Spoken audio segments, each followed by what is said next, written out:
Τι είναι οι πέτρες στη χολή ή αλλιώς χολόλιθοι? Για να καταλάβουμε τι είναι οι πέτρες στη χολή ή χολόλιθοι, πρέπει πρώτα να εξηγηθεί τι είναι η χολή. Η χολή είναι ένα πράσινο υγρό, το οποίο παράγεται στο ύπαρ, στο σηκώτη, 24 ώρες το 24ωρο. Τα συστατικά της χολής είναι το νερό, άλατα, τα οποία ονομάζονται χολικά άλατα, και η χολυστερίνη. Η χολή βοηθάει στην πέψη και απορρόφηση των λιπαρών τροφών. Λίγα λόγια για την ανατομία της περιοχής. Η χολή, όπως είπαμε, παράγεται στο ύπαρ, το σηκώτη, το οποίο βρίσκεται στο δεξί μέρος της κοιλιάς.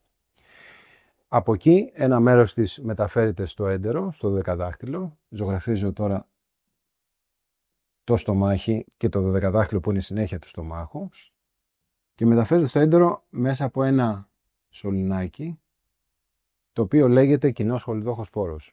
Ένα μέρος της χολής μεταφέρεται σε ένα σακουλάκι που λέγεται χολιδόχος κίστη και βρίσκεται ακριβώς κάτω από το σηκώτη.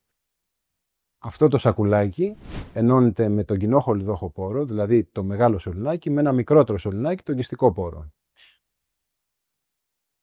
Όταν τρώμε ένα λιπαρό γεύμα, τότε η χολιδόχος κίστη, η οποία είναι γεμάτη χολή, αυτό το πράσινο υγρό, αδειάζει τη χολή, η οποία μέσα από τον κιστικό πόρο, αυτό το μικρό σωληνάκι, μεταφέρεται στο κοινό χολιδόχο πόρο και από εκεί στο δωδεκαδάχτυλο, όπου αναμειγνύεται με τις λιπαρές τροφές και τις βοηθάει να απορροφηθούν.